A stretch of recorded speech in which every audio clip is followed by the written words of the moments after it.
we don't have time. But I was anyways, but there could be a way. Is there a picture of what mu looks like? Well, it's 1 minus beta. It's some, I mean, numerically, this is a complex or a Laurent polynomial. That's another one. Sorry, we have to stop. But sorry, I actually had more to say, but later. We can continue. Yeah.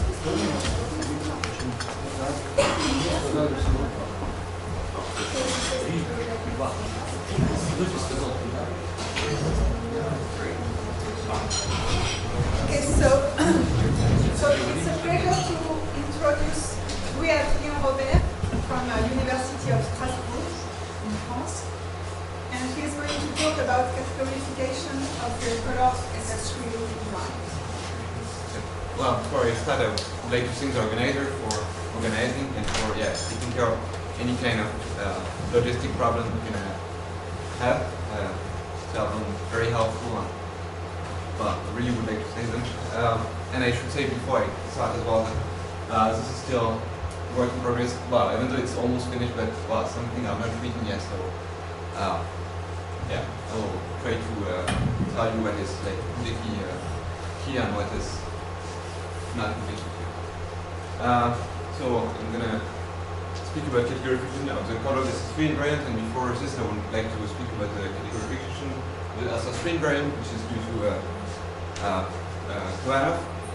And so well, in my first part I will speak about this, and essentially I will repeat some basic fact from the first lecture of Anglais, some very special cases, and I will tell you some basic facts, but yeah, I will repeat some basic facts which were already in Aaron's second lecture, well, once more, well, some specific things. And then I will go to the second, well, to some new things about collaboration that Matt mentioned before. Okay, so I will start with the existence theorem.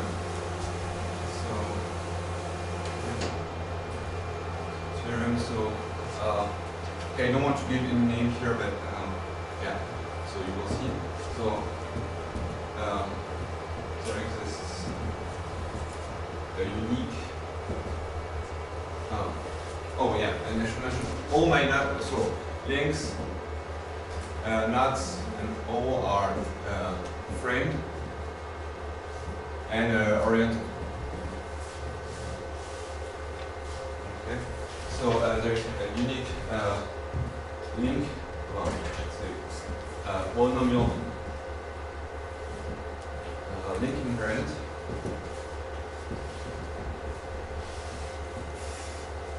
satisfying, maybe I should put names, so we'll get it like this, satisfying the following two relations. So the first one is 3.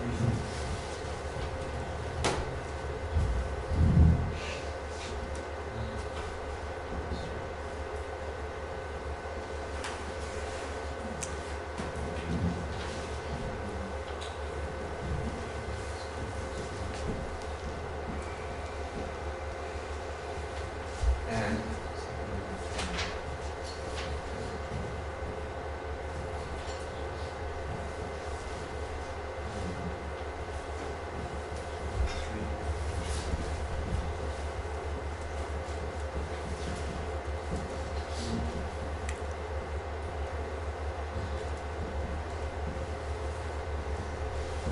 I should say as well, like Q is a generic.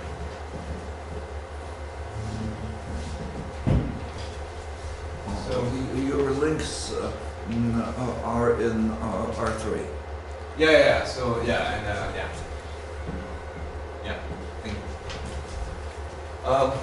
Okay, so well, this come from the representation theory of quantum groups of the actually sl3 quantum groups. That's why my talk is there's sl3 in my title. But yeah, I will not speak at all about representation theory. Well, as you may see, uniqueness is actually very easy to prove because, well, if you have a nut and if you are clever enough to find a crossing to change to decrease the crossing number of your link, then with this formula you will manage to express your link invariant in terms of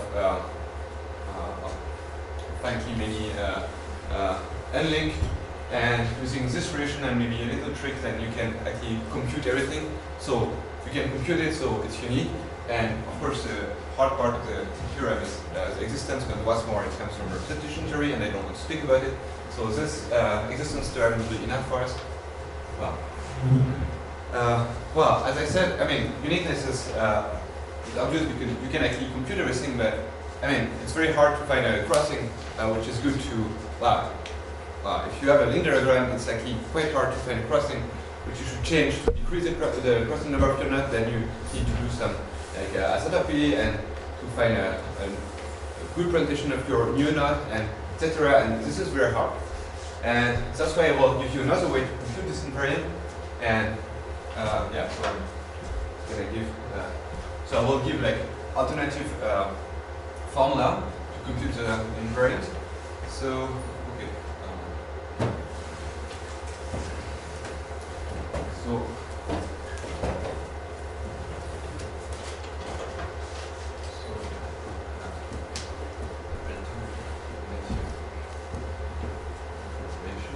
and okay, I don't want to explain why actually this relation holds. Let's come once more. It's from representation theory, quantum groups, and etc. But yeah, we'll just see it as a tool to compute this invariant.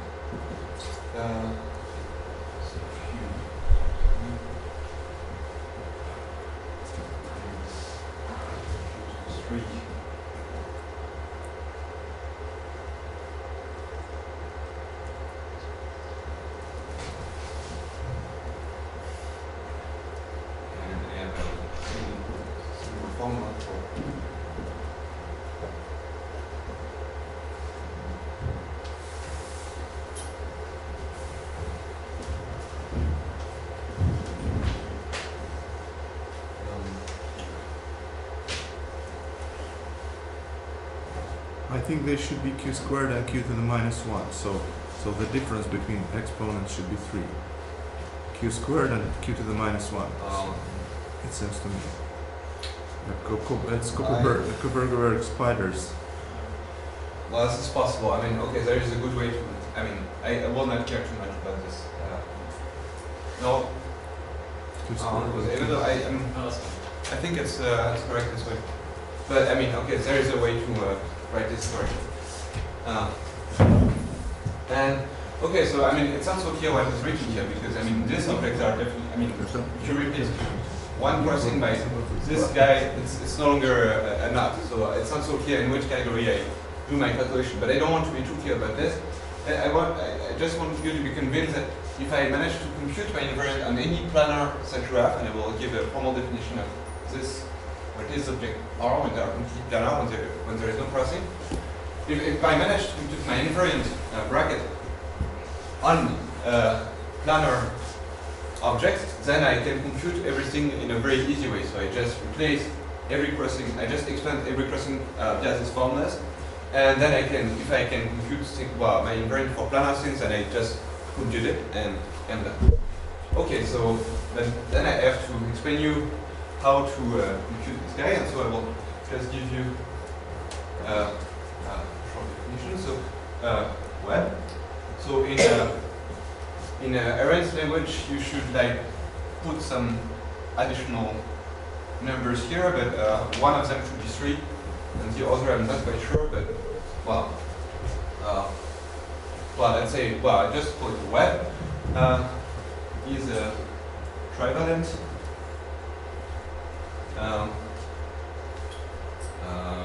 Planar.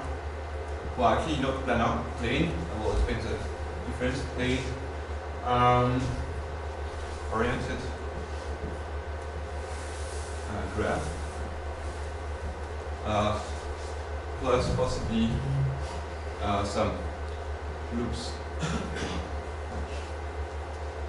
plus eventually some vertexless loops, and I allow as well like multi-edges.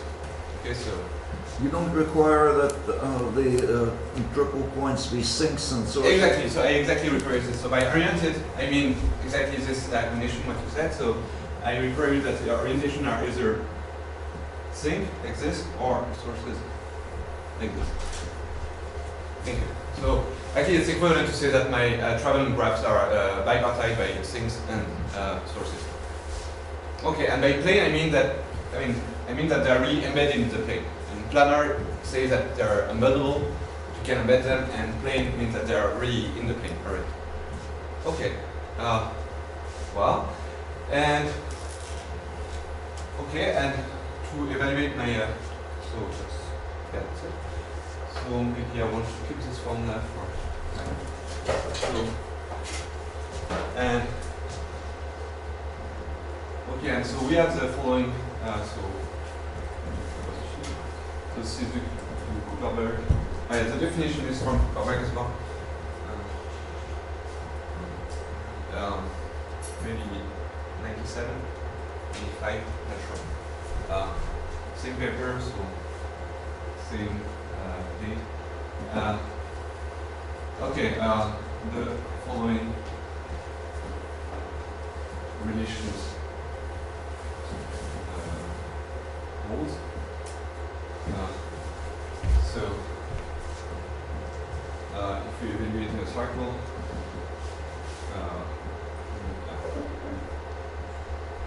then it gives you quantum 3. I defined quantum 3 before, so it's the quantum version of 3. And if you have a diagonal, so maybe I will not. Okay, I start to draw the arrows. I mean, you can put them if you want. It's quantum 2 times this guy. So the orientation should be consistent, but yeah. And sl3-link.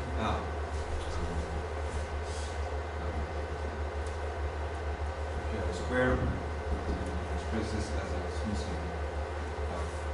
Okay, so now I see what. Okay, so don't be confused with our brackets and part of what. So let's say some words here, but I think you understand.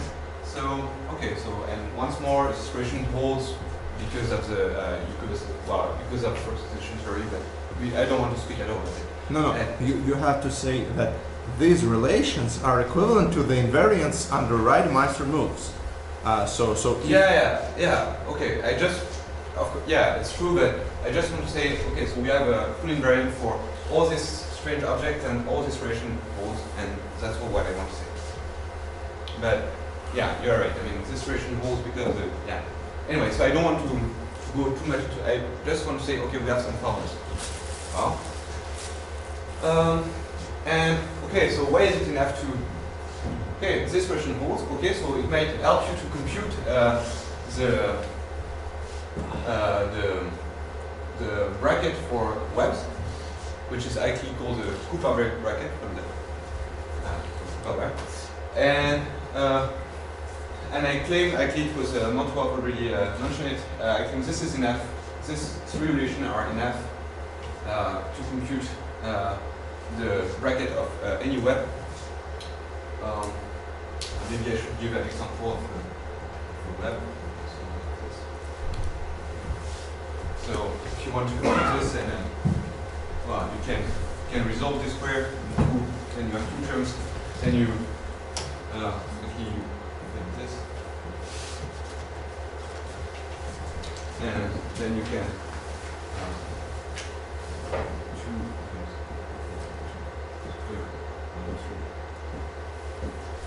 okay. So and this relation are enough because the webs are plane, and then you are sure to find some faces whatever.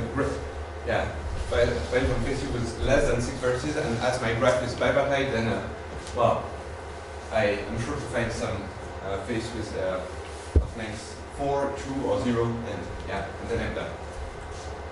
okay, I should say maybe that this bracket is multiplicative under direct sum, over union of webs, and then you can completely compute everything. Okay. Well. And okay, so yeah, this is a string invariant, and so with all this relation you can compute everything, and so you are happy because yeah. Well, I should anyway say that I mean, computation is in a way long because this relation is it's actually exponential in some way, and so yeah, it might be long to compute the invariant this way, but still you can do it until you can do it. So okay, so now I want to speak about the categorification of this invariant, and okay, so this is some all my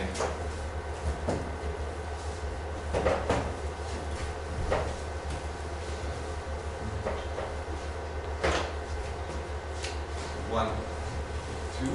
So we are we'll try to go in a array mode as well now. And so this is due, so all what I will say is due to Bannoe in 2003, right? So, okay. So if you know a little about Bannoe homology, then, especially if you read the very enlightening paper from Draw, then you know that all what you need to take care of is planar things. To deal with crossing involves some cones and the key ingredient to have a ingredient to categorify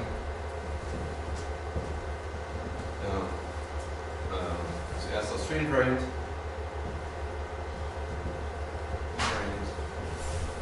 is so the QFT from the category of webs. To okay, I will work with a Q for some technical reason. I will, I hope I will have time to explain why. So to finite dimensional Q vector spaces. Okay, but I didn't quite give you what the category of web is. So okay, what do we want? So if we have so what does it mean? It means we start from a category of web, so web W, and okay, what should be a morphism between two webs? So so this is a web, it's just a division linear of two cycles, and this theta. Okay, this is a theta web, so we can put orientation, and this is. So what should be a morphism between these two guys? Well, I think you figure it out. It's a form, and you have already seen them in Auresto, so it's a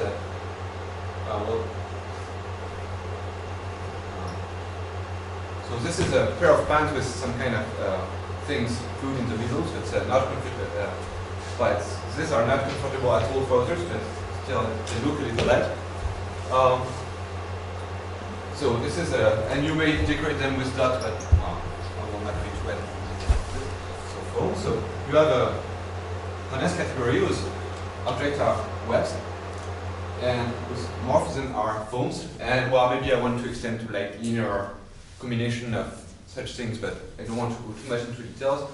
But okay, so we have this, and what you want to get here is a Q. So you want to have a functor like this.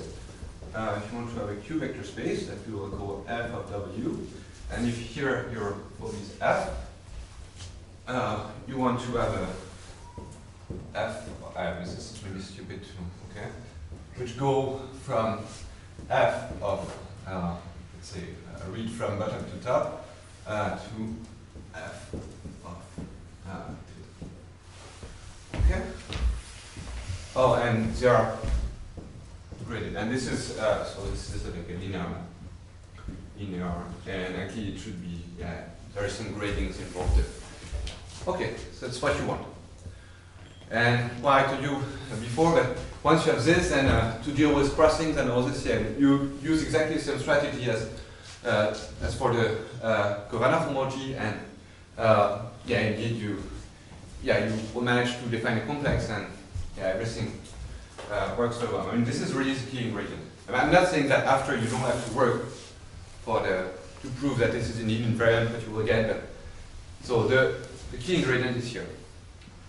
Okay, so I will try to explain you how to construct this functor f. Well, maybe well. Okay, so let me speak a little about this functor f. Okay, so.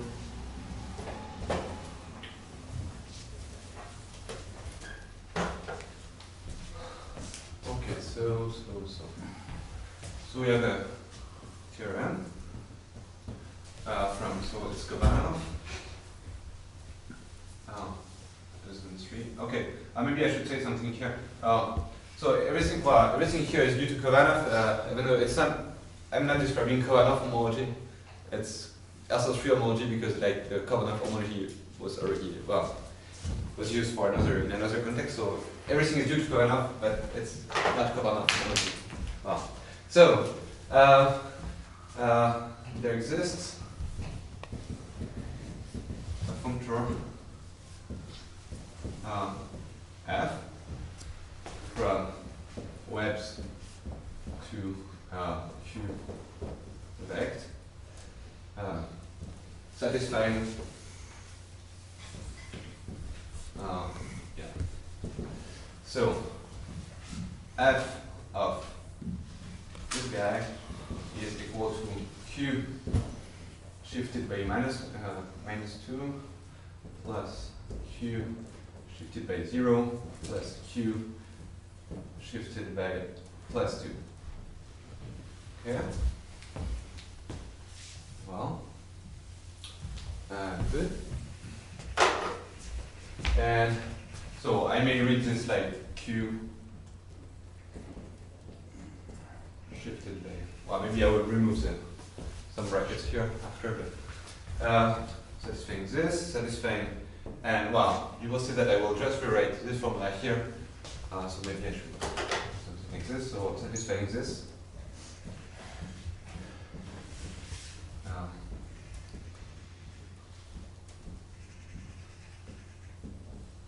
And here you should put a cycle around your plus. So, and actually the construction is pretty explicit. So maybe I will sketch the construction. So it's better in black, no? So let me go on again. So the idea is find a numerical or invariant for forms, for closed forms, and use a universal construction.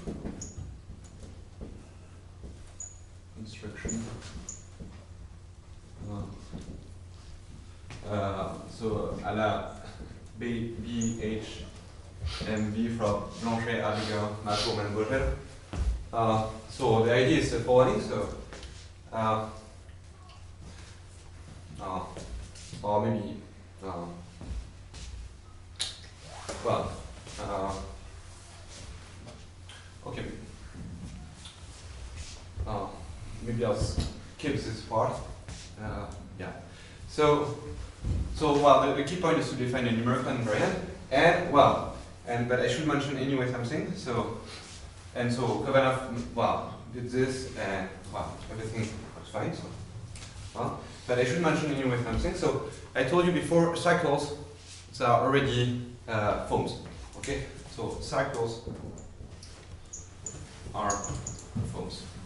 Are webs, sorry. And surfaces, there are as well foams. There are like non-singular foams, and surfaces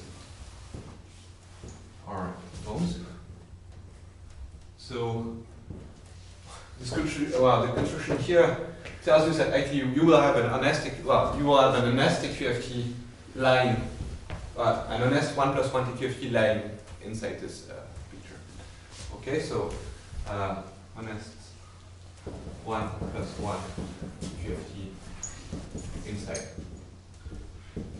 And so, and this is a well-known fact that 1 plus 1 QFT are completely encoded by Frobenius algebras. So, I will. Yeah. Okay.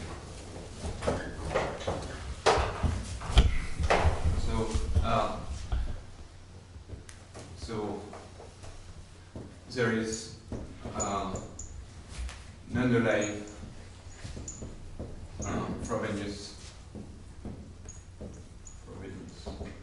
algebra in this construction, and I will give it to you. So I will get it by A, and this is Q X, what I think by X3. This 3 here is the same 3 as in SL3. Yeah, and why it's graded because we wanted everything to be graded. But, so, yeah, okay. Right, and what I wanted to say else, yeah, maybe that's all. And this algebra, okay, this algebra is associated to, it's actually equal to your functorial applied to the cycle. Or maybe it's isomorphic about it. Okay, so that's it. Okay, and once you have this, then you use upper cubes to resolve all crossings, and indeed, so maybe I should say theorems. So this construct, so theorem from Bannoe. This lead to well-defined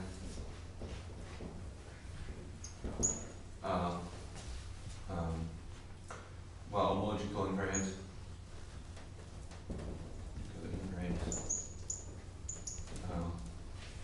of the links, and what else?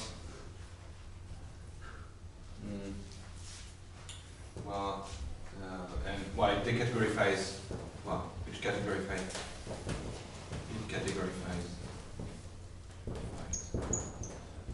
the bracket I will just I would like to add something referring to math talk. So there is actually a theorem from Clark 2008 saying that, I don't want, the theorem is not a state for frame links, but anyway, so say this construction, this is fully functorial. So Matt was mentioning some science problem which may appear and all this, but this is no life science problem here. This is fully functorial.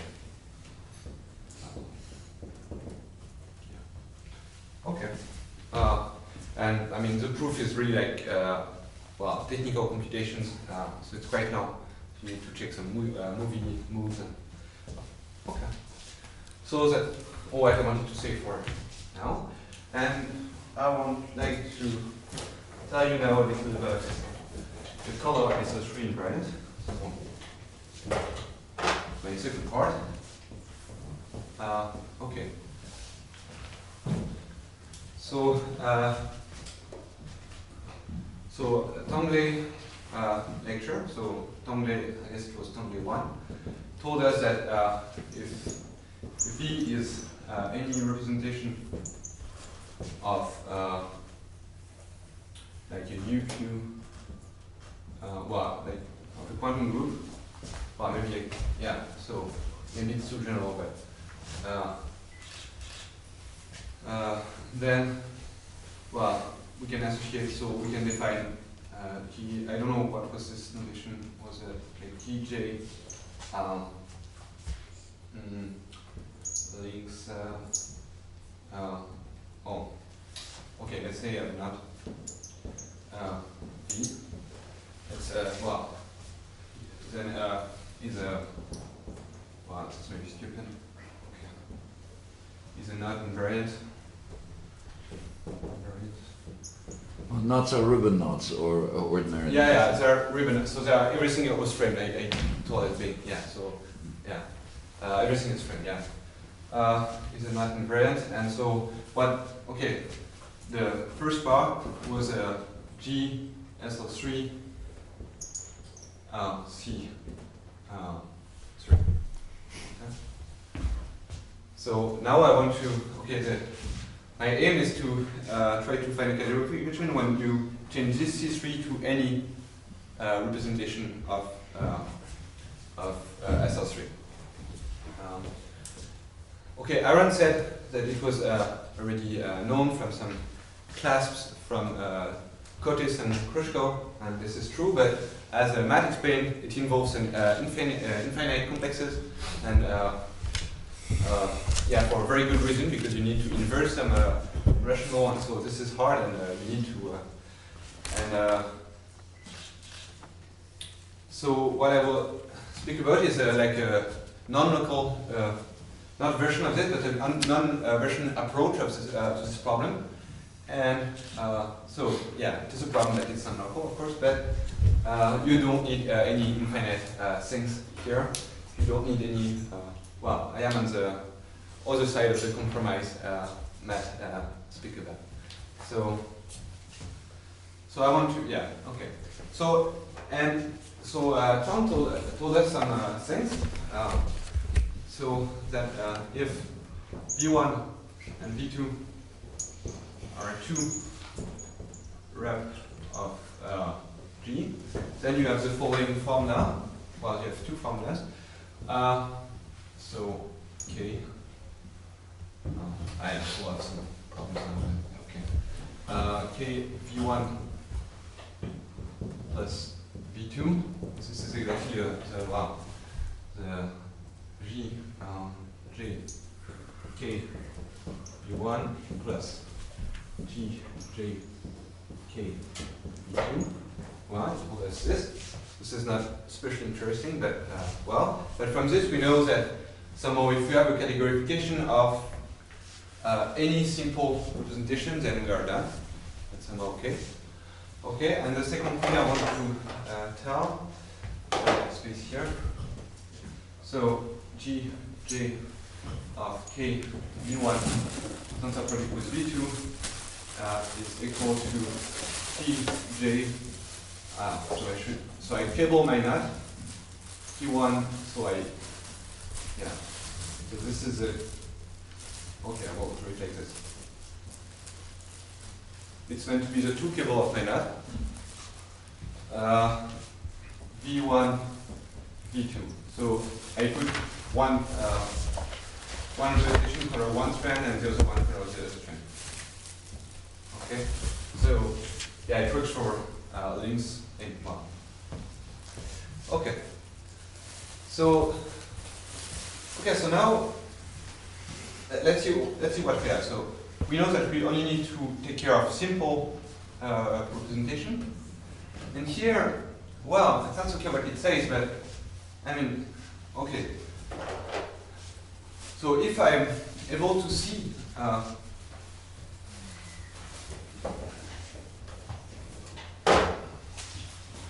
so if I can see V line, so in V1 tensor product is V2, and if I know how to categorify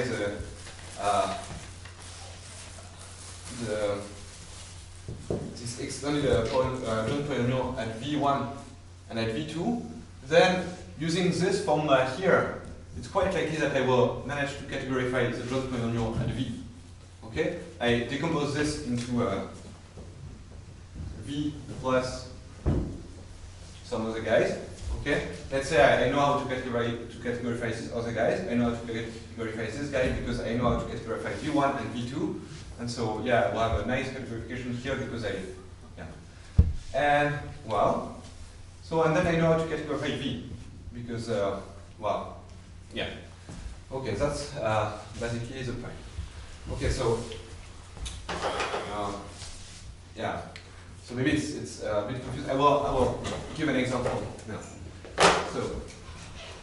So now, from now on, G is SL3. And so we have just, okay, and the rep of SL3, I should say there are parameterized by two integers, which, well, encoded the weight, the maximum weight of, yeah. So they are parameterized like this. And for example, you have the following formula. So V1, 0 tensor product with V0, 1 is isomorphic to, okay, plus V0. Okay? So, okay, so from what we have done before, okay, so I should say V10 and V01 are dual from each other, so somehow if we know, well, categorizing the SL3 polynomial at this representation is the same as categorizing this, well, the SL3 polynomial at this representation, but you just should reverse the orientation of your nut. So, yeah. So, and V0 is just, you cancel everything, so this is easy. This, thanks to this formula, we know how to deal with it. And so, well, if you write it like this, which is makes absolutely no sense, but anyway, I think this is the right way to see it. Minus V0. So you see, well, somehow the philosophy of this is that you will manage to build a complex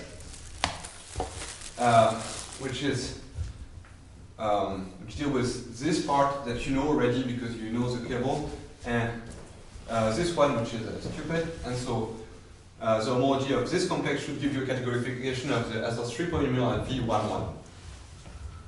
Okay, so, all right. And you have no multiplicity problem? Not yet, but I'm coming to it.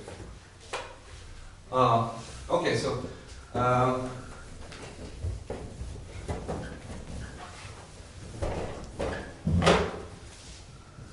proposition. So we have the following formula. So it's a bit.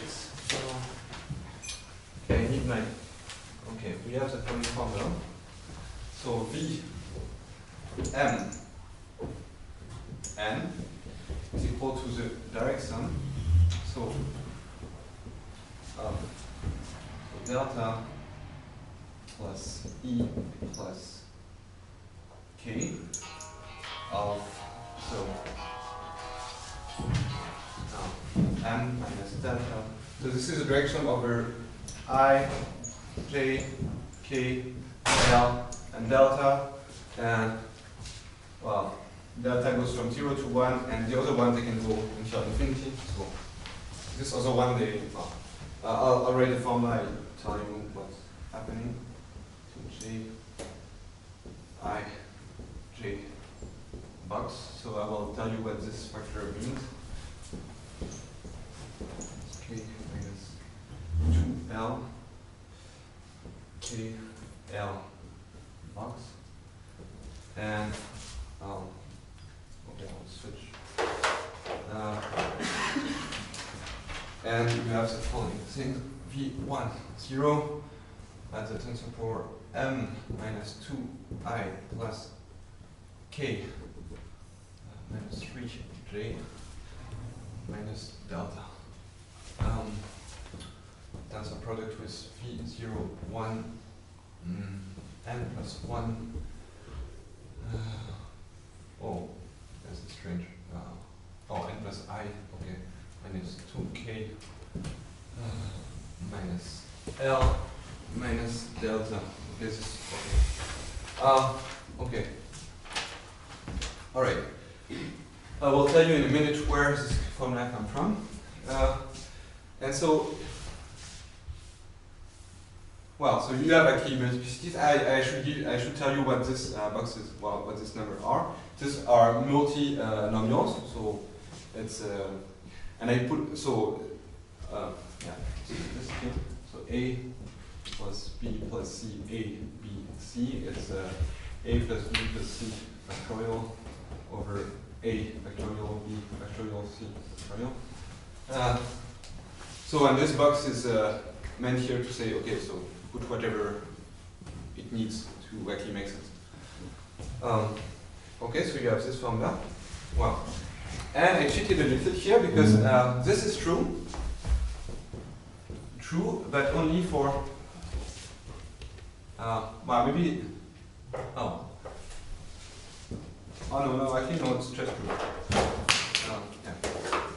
Okay, so, and so somehow, well, we have what we want because we managed to express V and N as a simple representation, yeah, parameterized by N and N, as like a kind of sum with some signs of these two elementary representations that we already know how to categorify. Okay? And, well, this minus sign here makes no sense. I mean, it's a direct sum.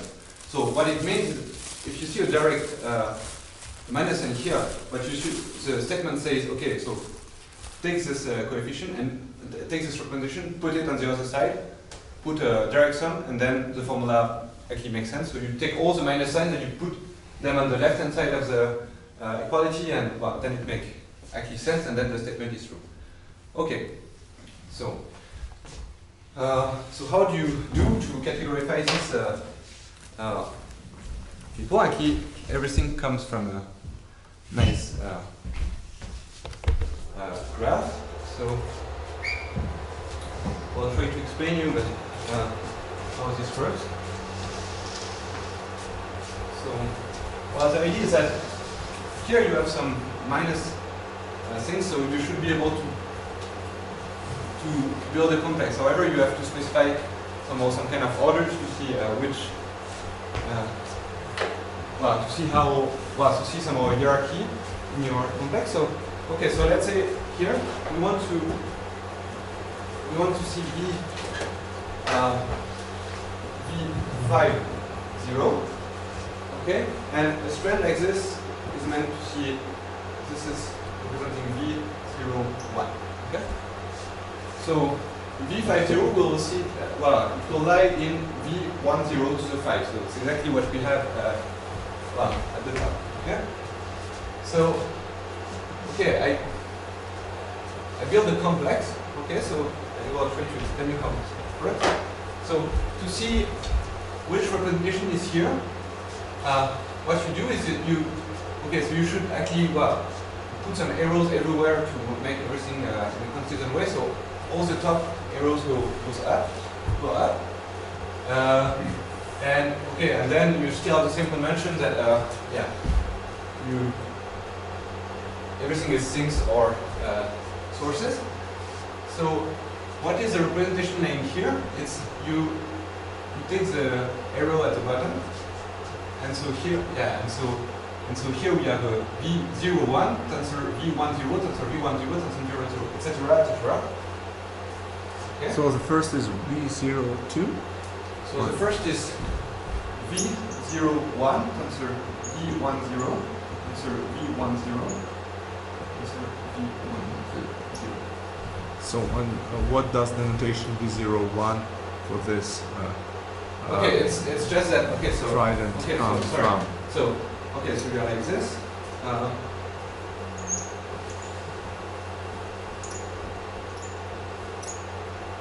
Yeah. So the orientation goes down, so it's a V01. The orientation goes up, so it's a V10, V10, V10. Yes, but if it goes down, it goes down. But this is a trident. This is not just one arrow oriented downwards. So okay, what you should read is this part.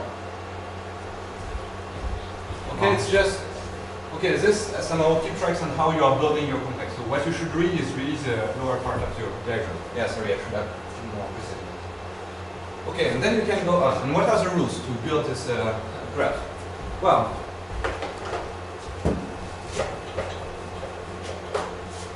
so the rules are, you start with this, and then at each stage you can add something like this,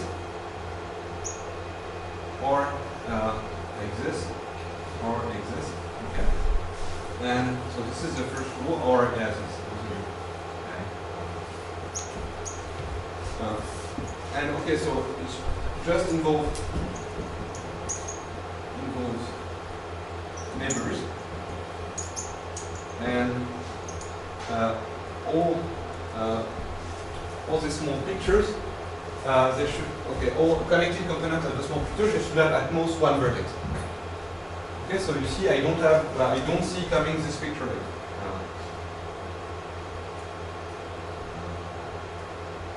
I could see this, but I don't see it. It's because I don't allow such. I mean, it came from some reason. But so what I mean is, okay, you can really build this graph in a very only combinatorial way. Like the rules are pretty simple, and so just do it. Well, okay, and once you have done this, well, then you are happy. Well, maybe I should state that. So here, okay, I define user object. Here you can define some maps. I will not define them, but you can define some maps. And well, and now I should state the theorem in a precise way. So once you have, so maybe it's just a proposition.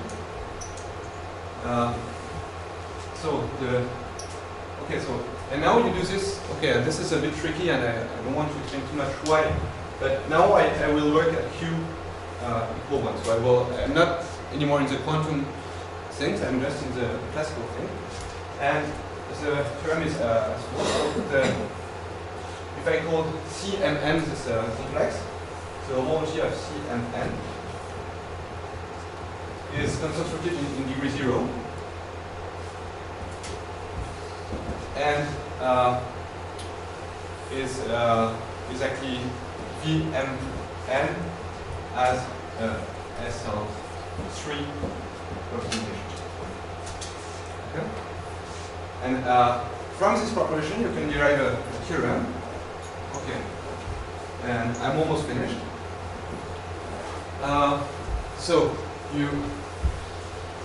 So now we want to build this homology theory for followed SL3 thing. So what do? So we start to cable our nut with. So let's say we want to do to have the categorification at V50. So we start to cable our nut with 5. We cable with our nut with 5 strands. Okay. We compute its homology. Okay. We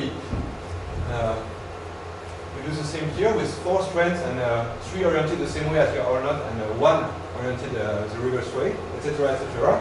Well, we read this picture in the diagram. Okay. And here there are some maps. You can define some maps, and what leads you to a complex of you compute the SL3 homology everywhere. You have some differential, so you have actually a complex of these homologies, and the theorem is that the homology of this complex, of this big complex, so it's triply graded, but it's actually triply graded. So the homology of this guy, so I don't want to, is an invariant. And which categorified what we want. Which categorifies what we want. And maybe I should say one more thing. So I should probably say that H0 of the cycle is isomorphic to actually to SLN. To VMN. And okay, and maybe just one more thing. So to the cycle, it's associated. well, we can associate actually a complex, and this complex, well, before we take the homology, and this complex is actually comes with a differential graded algebra, which is not surprising because the cycle we should, yeah, it has some multiplication operation and commutative operation.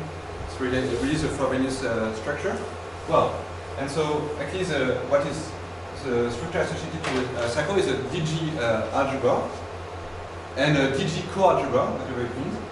And yeah, it seems that this algebra has some very nice properties, but yeah, this is still work in progress, so I can't tell you more about this algebra.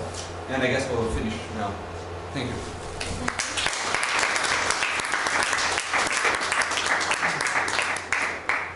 Other questions? Comments? Can you say a little how to define the map? Okay. Okay. So yeah. So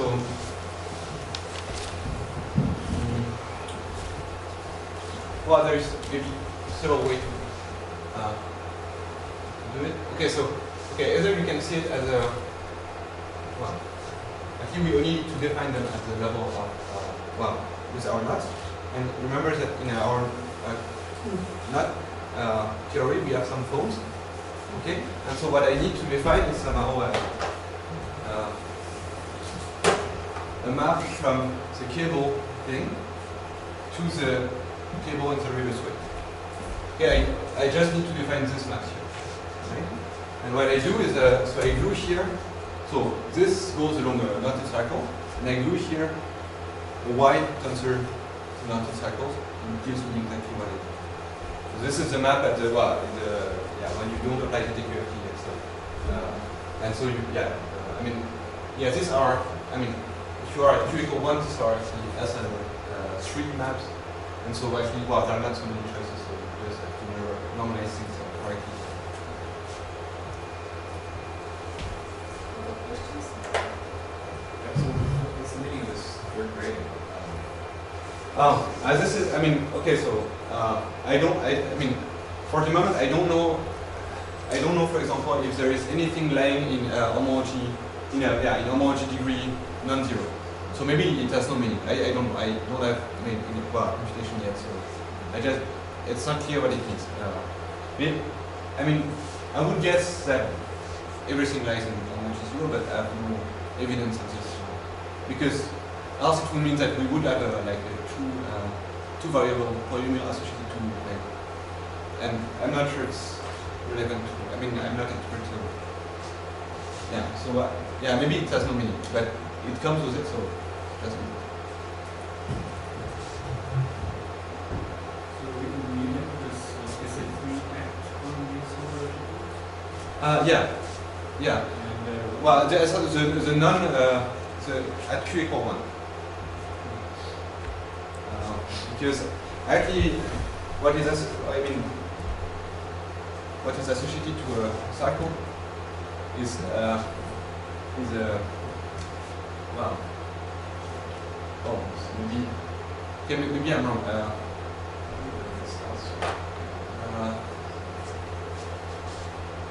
I'm not quite sure, so I don't want to say something specific, but it's quite possible. Maybe we can discuss it after. Okay, so then thank you very much again. Я вспоминал наш разговор позавчерашний, и пришел к выводу, что я практически ничего